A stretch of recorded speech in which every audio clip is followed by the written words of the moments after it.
Olá pessoal, espero que todos estejam bem. Hoje nós vamos falar sobre formas de governo, como que os países se organizam dentro de suas formas de governo. Vamos analisar alguns tipos e quais são as suas peculiaridades e alguns exemplos para ficar um pouco mais claro. Então, primeiramente, nós precisamos fazer aí uma conceituação, do que seria forma de governo. Então, forma de governo é a maneira como o poder político é organizado no Estado.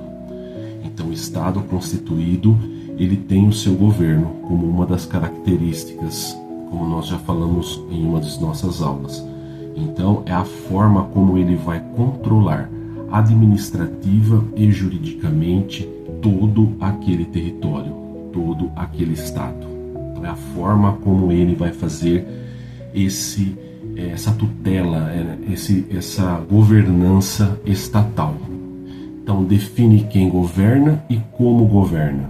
Então, quem governa, primeiro ponto importante, saber a quem está atribuído o poder de mando, o poder administrativo, o poder de governança e como governa, como que é constituído essa máquina administrativa para fazer com que o Estado seja governado de uma forma coerente.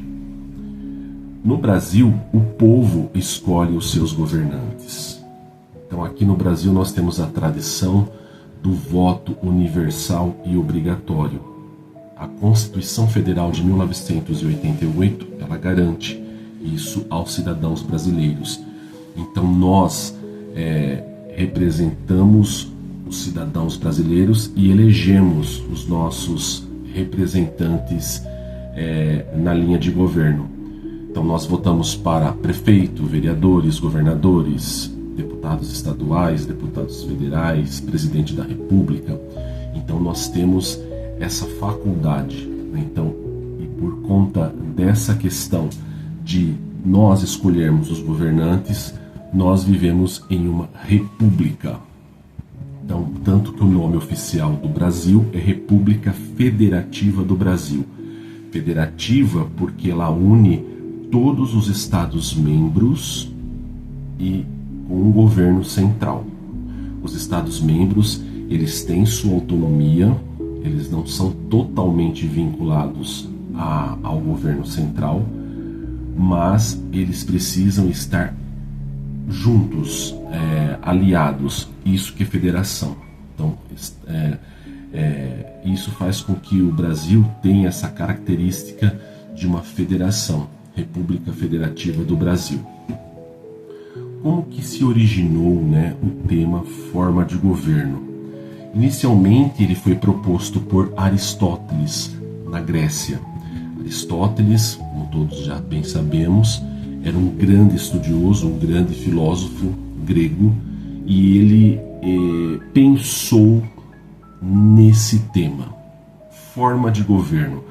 Como que, na época dele, uma cidade-estado poderia ter o seu governo. E isso foi passado para frente. E hoje nós temos esse tema, forma de governo para todos os países. Então, o principal autor foi ele. Então, Aristóteles pensou como classificar o governo, como dar nomes às formas variadas de governo que cada cidade-estado, na época dele, há 3.000 anos antes de Cristo, tinha.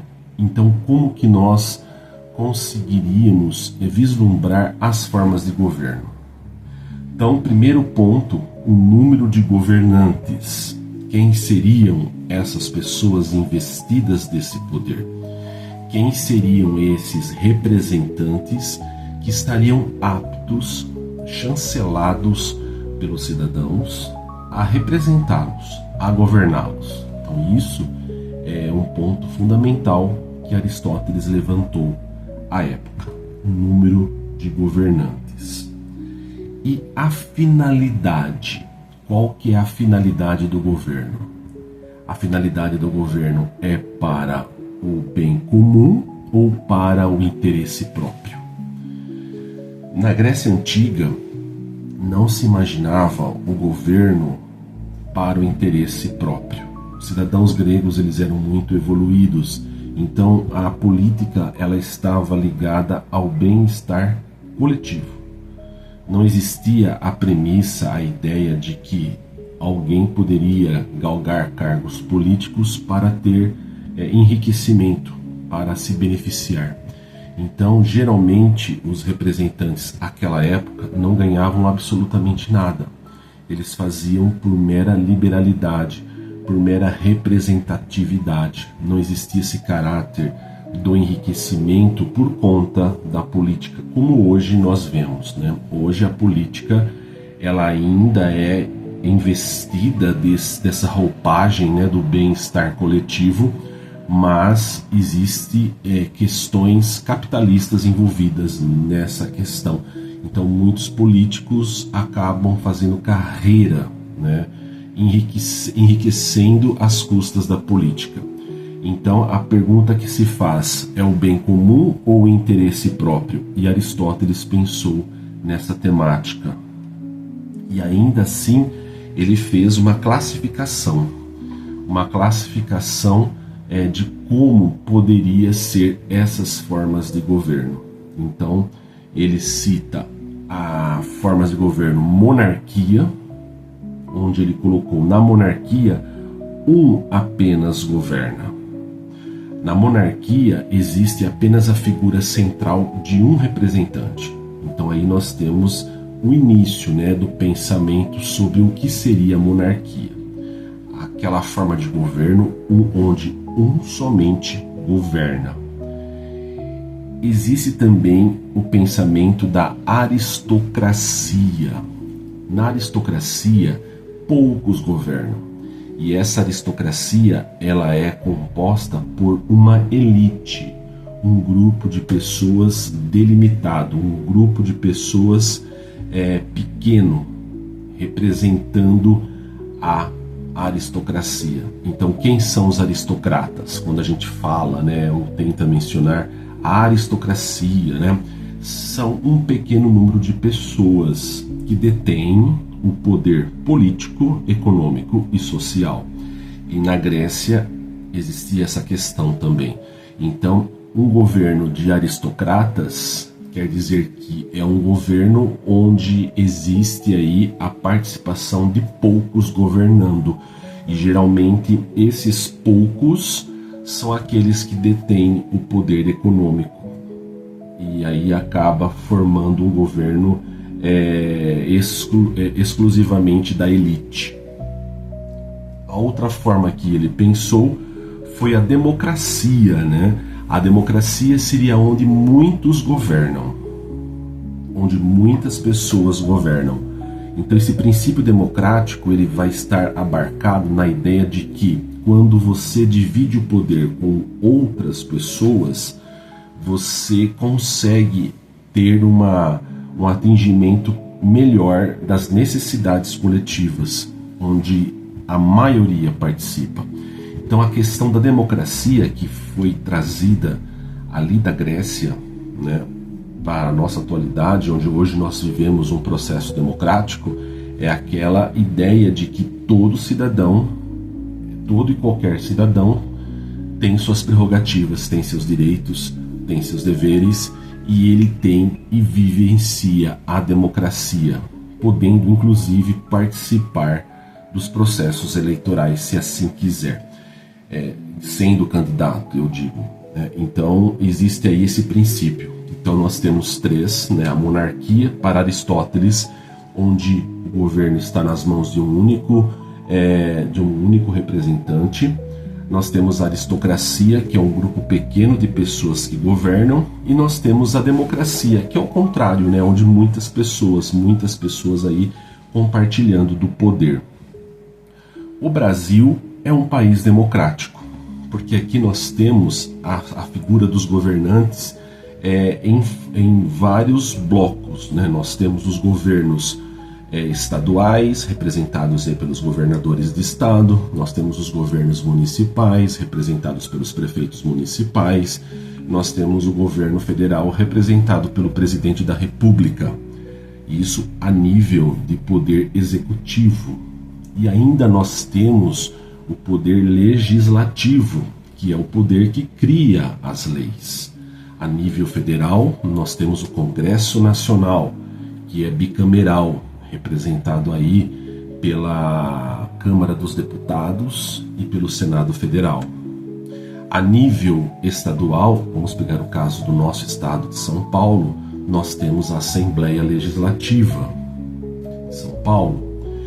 Vamos pegar o exemplo dos nossos municípios. A nível legislativo, nós temos a Câmara dos Vereadores.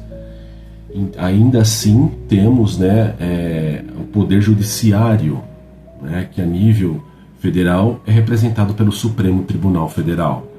A nível estadual, pegando o exemplo do estado de São Paulo, nós temos o Superior Tribunal de Justiça. E a nível das cidades, dos municípios, a nível judiciário, nós temos os fóruns e varas. Então, percebam que o poder é dividido, então por isso que ele é democrático. Então, nós temos no Brasil a forma democrática de governo.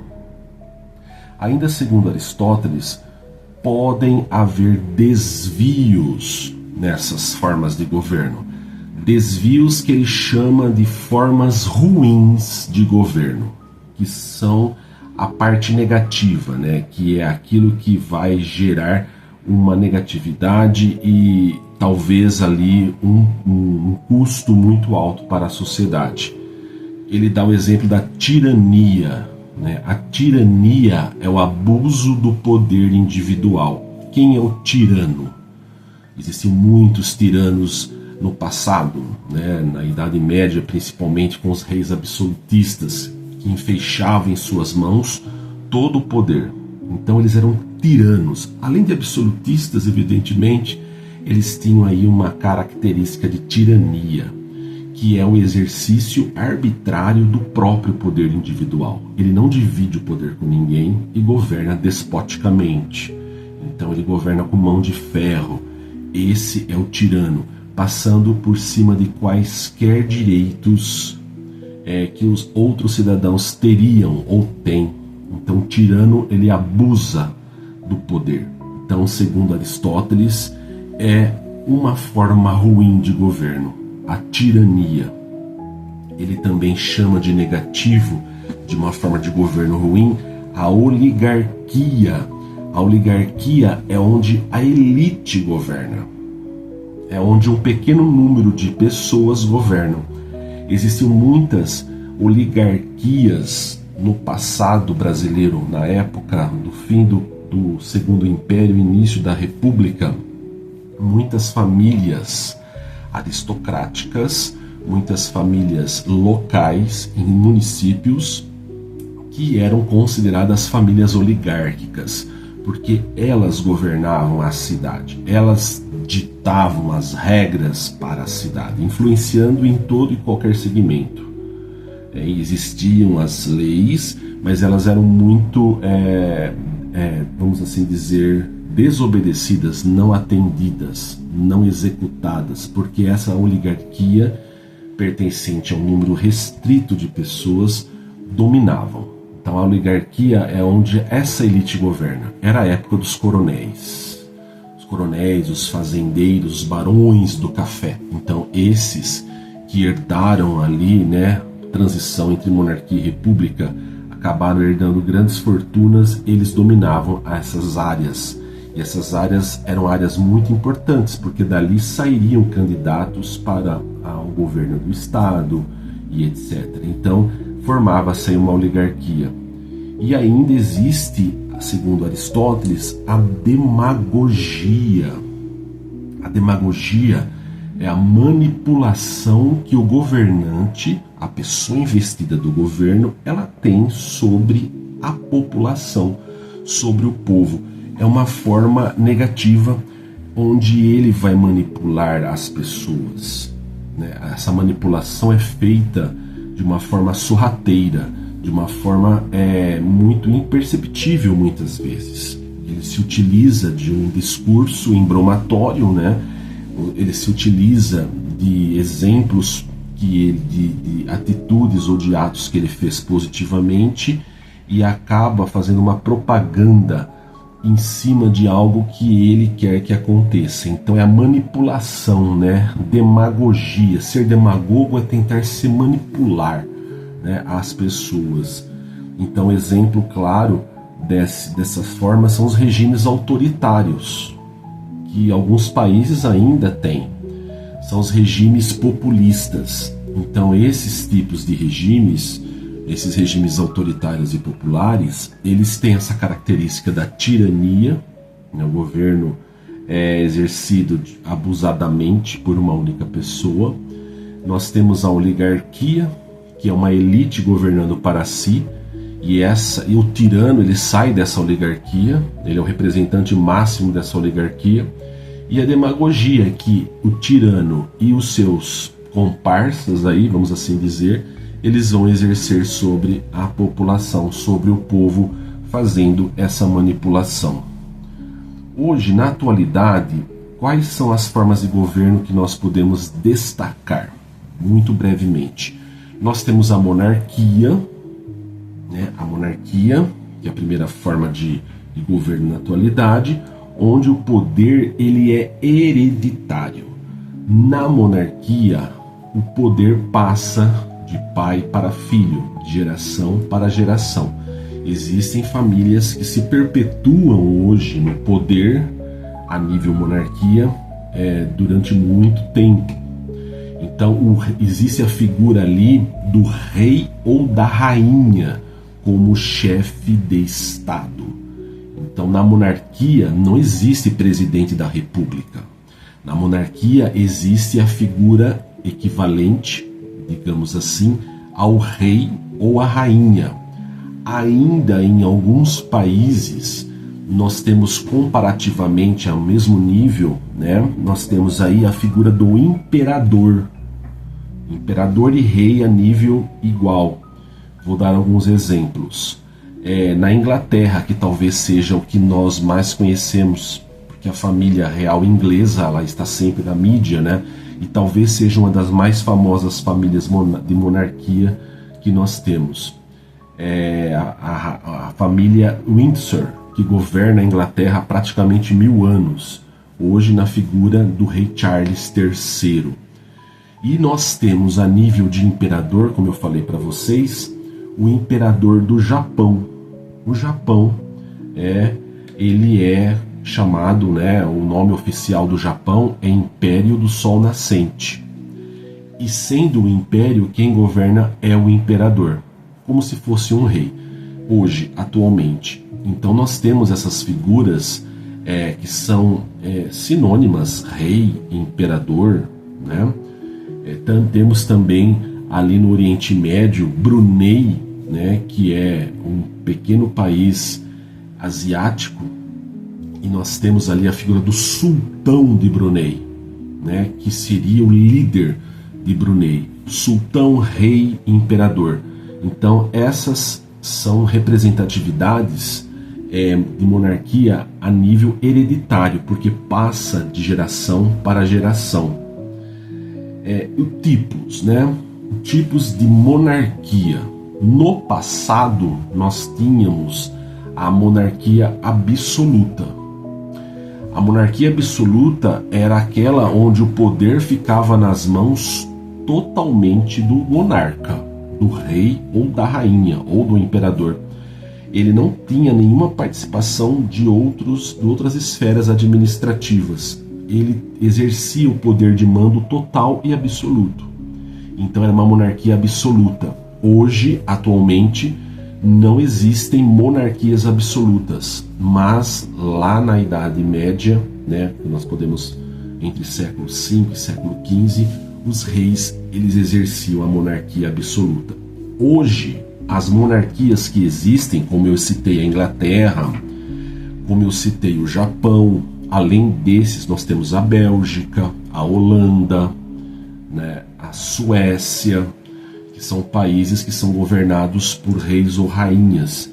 Hoje, todos esses exemplos que eu citei, a monarquia é constitucional.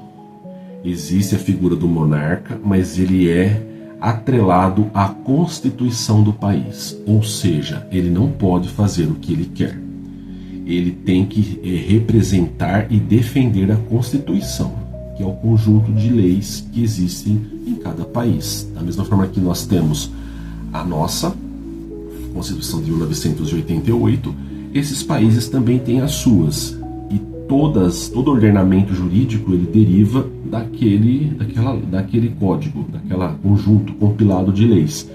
Então, o monarca, na monarquia constitucional, está atrelado a ela.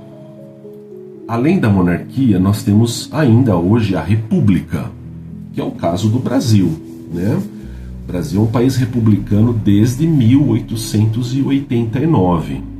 Nosso primeiro presidente foi o presidente Marechal Deodoro da Fonseca, né? O famoso dia da proclamação da República, 15 de novembro de 1889. Então aí nós temos o que na República? Governantes eleitos.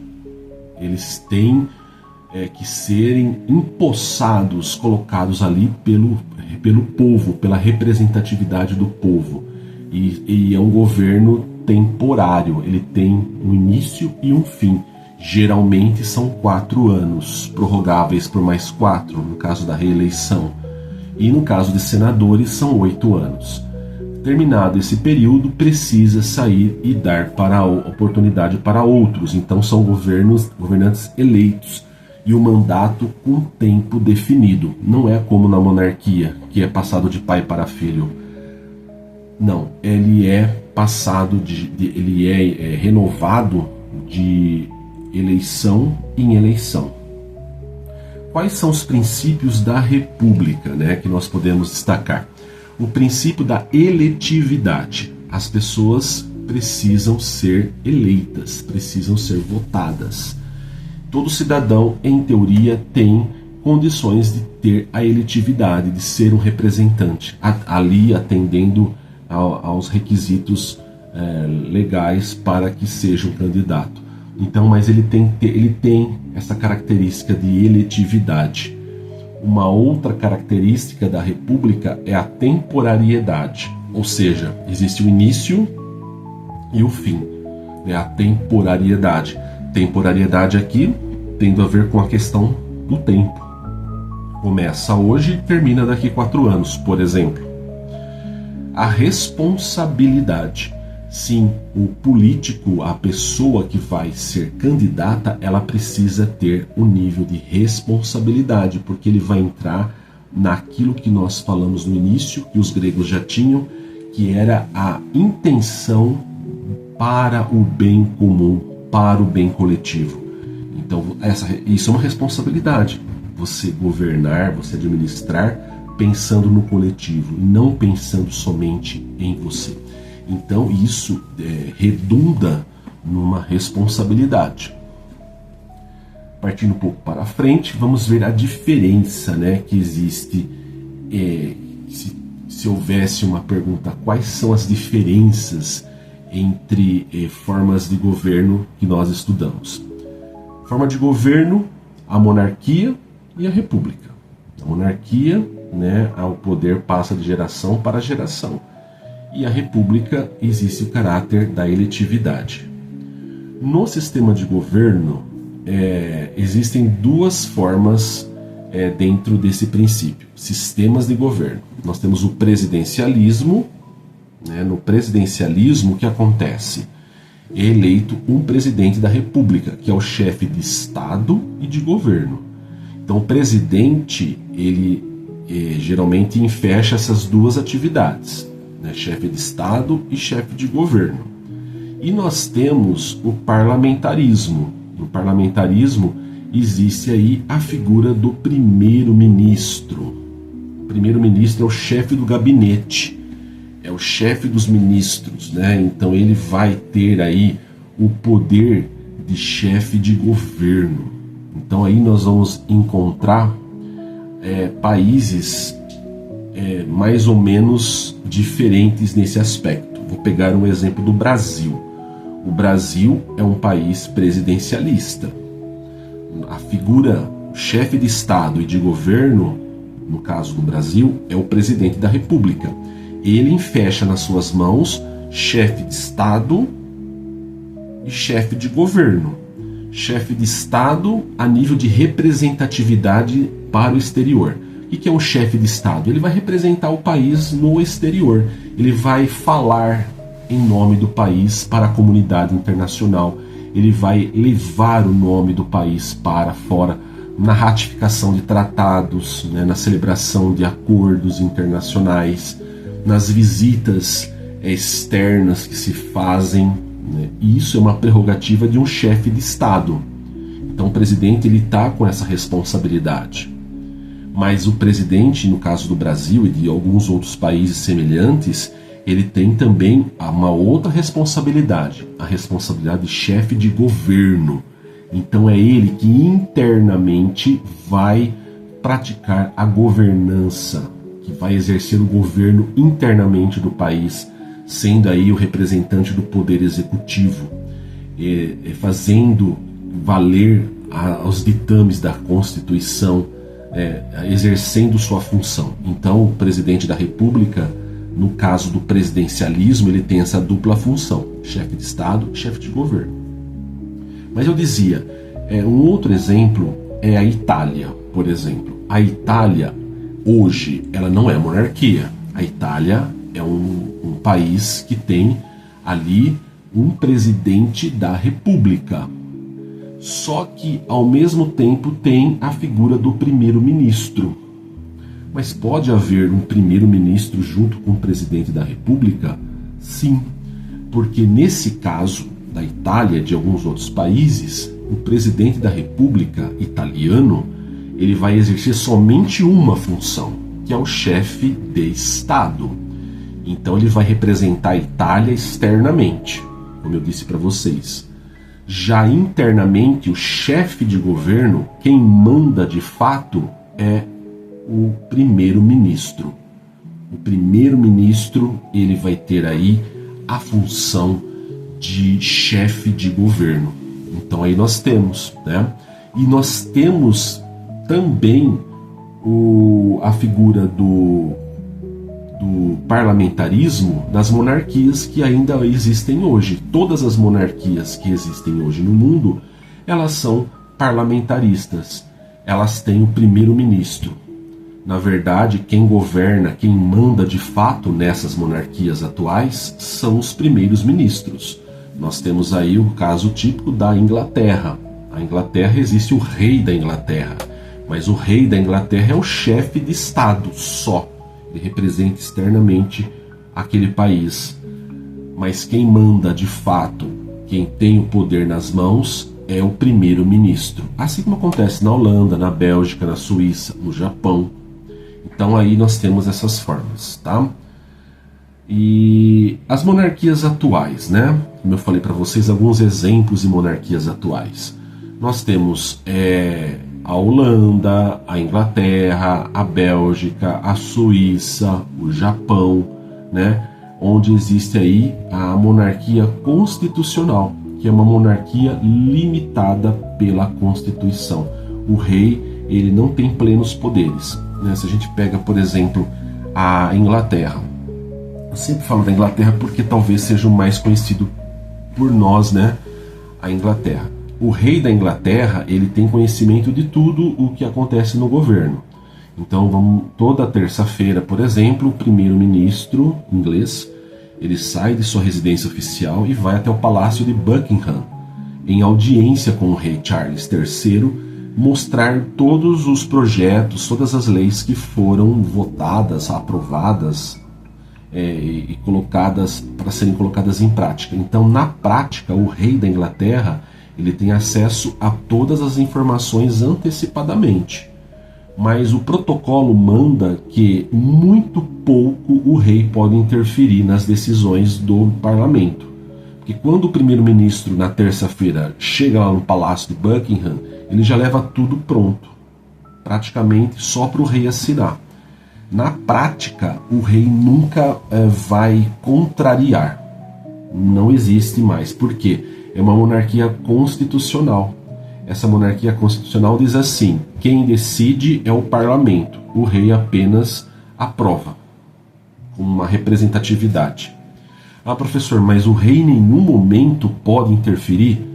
Existe uma prerrogativa em que o rei pode até interferir, mas de praxe não é aplicado, porque existe aí o temor de que o rei se torne um tirano ou que tente desviar a finalidade. Então, na prática, o rei, a rainha, no caso, nessas monarquias, elas têm um poder limitado. Tá? Existe o poder da adoração, né, do respeito, né, a figura do rei, da rainha, perfeito. Até como uma união do país, né, uma forma aí de ligar laços culturais, mas ele não exerce poder de fato, certo? Então, o que nós tínhamos que para falar hoje, pessoal, nas formas de governo, era mais ou menos isso. Tá? Eu espero que vocês tenham entendido e qualquer dúvida, entre em contato. Tá joia? Muito obrigado, um grande abraço.